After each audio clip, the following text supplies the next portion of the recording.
Hey there everybody, how's it going? Hitting the play button there, casting of course from replays, ladies and gentlemen. My name is Nightshade, and of course I am with IvD Gaming. I am one of the casters with this wonderful organization. Check us out, ivdgaming.com, or also check us out, ivdgaming.tv.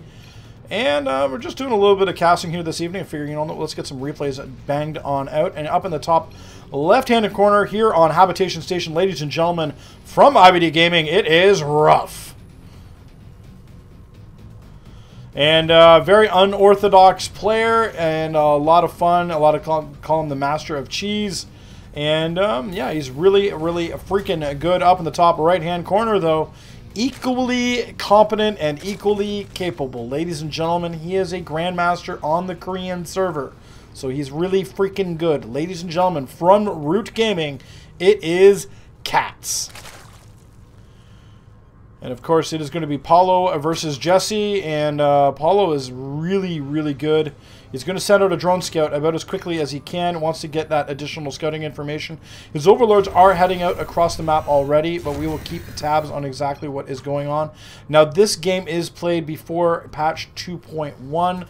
There is no balance changes between then and now, so this is only, this patch is literally about a week old, so there's no major differences here. Of course, we do see the drone heading its way on into the base here and getting a good scouting, good bit of scouting information. Sees, of course, that there is a barracks going down and a gas on behind it, as we do watch the SCV persuading this drone ever so gently on out of the base here. We are going to continue this on. Workers killed, we don't care about that so much right now. And it's going to float all the way back on over here. And a little bit of lag on my computer, so I do apologize. A little surprised by that, to be frank. I think it's time to get a blowout going on. And Observer is, or rather Overlord is going to get a bit of a scout here. He's trying to position himself on up, actually looking for this bit of a bracket right here. And actually I never noticed that in the map, that this little thing floats, but anyway, kind of cool.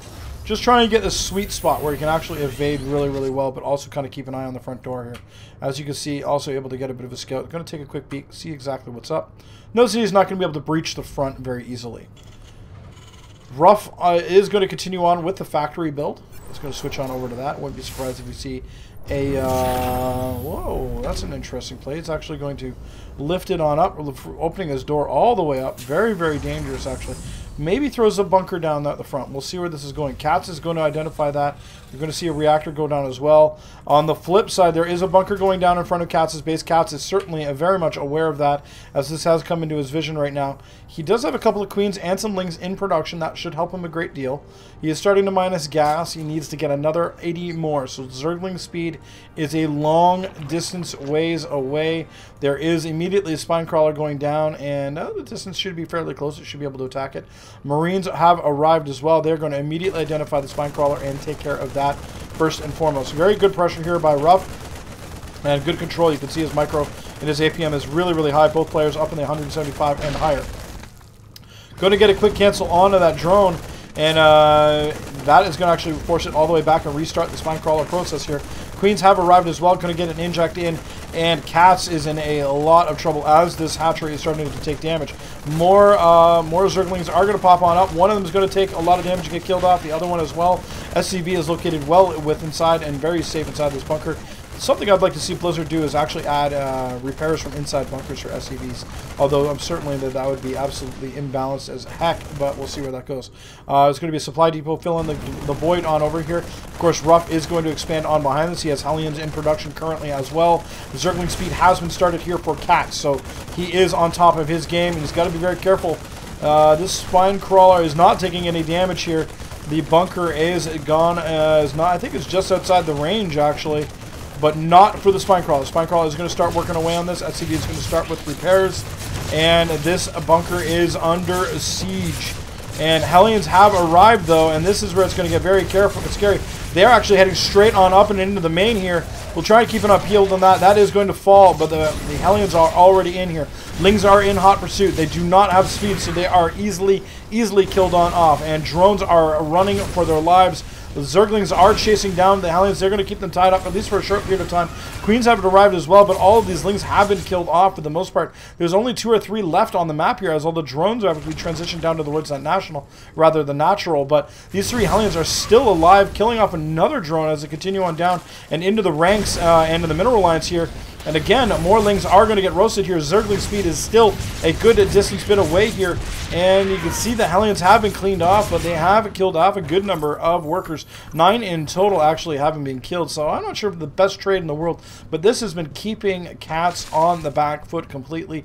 And he's been actually having to spend a lot of larvae in the creation of these offensive units, these Zerglings, now that they have speed.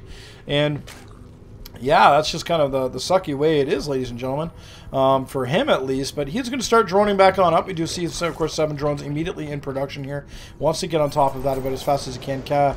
Ruff, on the flip side, having expanded behind this as well, does have a Marine working away on an Overlord. Catz is going to scout exactly what is going on. And Lings are out on the map here. There is a Hellion that did, or rather 2 of them, that did identify what is going on. But realistically, it is up to Ruff now to try to get his front door up and running. You can see he does have some supply depots going down as well. He's got to try to get that wall up before these Hellions, or rather these Lings, make their all the way around the map. They're taking the really long way. The very scenic route has been obtained here. And moving it on up now. If you guys are wondering, I am casting this live as well at the same time as a recording for you guys on YouTube. So big shout outs here to Bamboozled on the Twitch channel, and thank you so much for tuning in and being around all evening long while I've been doing so much casting work here. Marine is going to continue to work away here for Ruff, trying to get himself that freaking elusive kill here on these Overlords as they're just able to scout. And as you can see, lots of Overlords scouted all over the map here. Catz has the opportunity to be able to scout very, very quickly and get a good update on exactly what's going on. But I'm sure that Catz has a fairly good idea. We're just going to go to his vision. He, of course, is going to see that there is these 3 factories. So it is going to be mech-based play out of Ruff. That is certainly something that is currently with the meta right now, and a lot of people are pretty happy about using it. Economy-wise is really close, 42 to 38 workers. And at 10 minutes into the game, this is actually very surprising in a Zerg versus Terran. Normally the Zerg is well ahead, but Ruff has been doing a pretty darn good job staying on top of Catz in the early game, which has slowed him down by quite a bit. And now Catz is finally expanding on out to his 3rd base. And often cases you will often find if a Zerg is left unattended in the early game, they will expand on out to this 3rd base very, very quickly based upon what they scout. So they can actually see that go down in under 4 minutes, but typically it's around 6-minute mark that likes to go down. Catz has been delayed by quite a bit by Ruff's early aggression in that early bunker play, which was reasonably successful. The goal was not to shut down the hatch, but I mean, it would have been nice, but more importantly, was able to get a really good run by with those Hellions. So very unorthodox play, like I mentioned. And Catz, of course, finds Ruff challenging to play, like most people for that matter. And we do see, of course, turrets are going to go down here. And this is a pretty predictive play here by Ruff. And he's kind of identifying in the meta currently, Zerglings do transition into Spire really, really quickly here. But I don't think he's able to get that information from any of his scouts. So we do take a look at his vision right now. He's not been able to scout this 3rd base location, nor all this creep that's out front. But additionally, on top of that, is this infestation pit. So it is going to be hive tech fairly soon here. But the Thors have arrived, and there we are. Upgrades galore is going down here. +2/+2 also on the way. Sub 12 minute +2/+2 is really, really good. Lots of Thors. This is the play I actually like to use, is a Hellbat Thor combo. He's actually going to pull SCVs along with it for repair duties. No, they're not there to tank. They're actually there to do repairs on the Thors and the Hellions and Hellbats.